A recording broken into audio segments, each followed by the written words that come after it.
থেকে আইডিবাদ এমন হ্যাকার করলো হাত।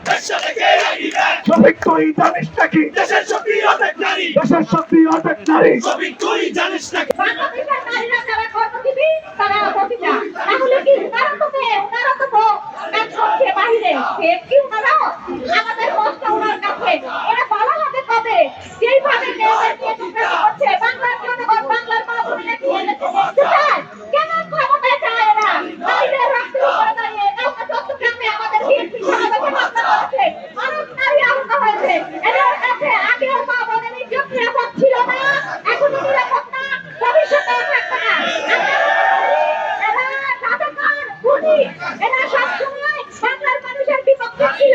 কোন বাড়িতে সুন্দরী মেয়ে আছে, কোন বাড়িতে সুন্দরী বউ আছে, কোন বাড়িতে মহিলা মানুষ আছে, তাদেরকে পাকিস্তানি হানাদার বাহিনীকে নিয়ে রাস্তা চিনিয়ে দিত।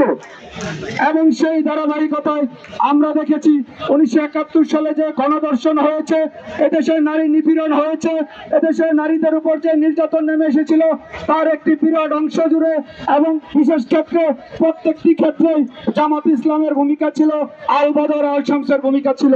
আমরা বলতে চাচ্ছি বাংলাদেশের রাজনৈতিক অঙ্গনে এমন কোন ছাত্র সংগঠন নেই যে ছাত্র সংগঠনের কোন নেত্রীকে তারা বাদ দিয়েছে। আমরা দেখতে পেয়েছি সেই ডাকসুর আমাদের ছোট বোন যার রক্ত প্রথম ঝরেছিল ঢাকা বিশ্ববিদ্যালয়ে, সেই তন্নিকেও তারা স্লাট শেমিং করতে ছাড় দেয়নি।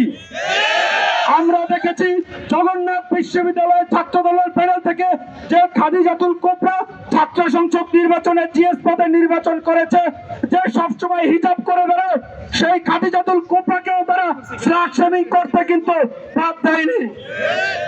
শিবিরের প্রলাপন করে আয় আল্লাহ, এটাই আমিরের খেলাফত, আমিরের নির্দেশ।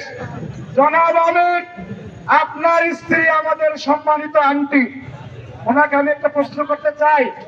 কয়েকদিন আগে তথাকথিত একটি কথা উঠিয়ে যে ওনারা ভোট চাওয়ার সময় নাকি আমাদের বিএনপির ছাত্র দলের নেতা কর্মীরা নারীদেরকে নাকি অপমান করছে, এই জন্য একটা মহিলা সমাবেশ আছে। জামাতের আমিরের স্ত্রী ওই সমাবেশে উপস্থিত ছিল, সেখানে তিনি খুবই কষ্ট ব্যথিত হৃদয়ে সেটার বিরোধিতা করেছেন। এখন এত বছর যে সংসার করার পরে আপনার স্বামী আপনার যে নামে ডাকলো, এরপরে আপনি সংসার করবেন কিনা সেটা আমরা জানতে চাই।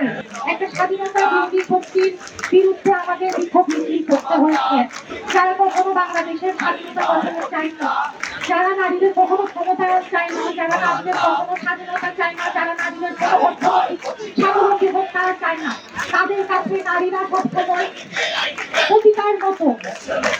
আমি তাদের কাছে একটা প্রশ্ন রাখতে চাই, তারা বলছিল যে বাংলাদেশে নারীরা যারা ঘরের বাইরে যায় তারা তাদেরকে প্রতিষ্ঠা ভিত্তি মনে করে।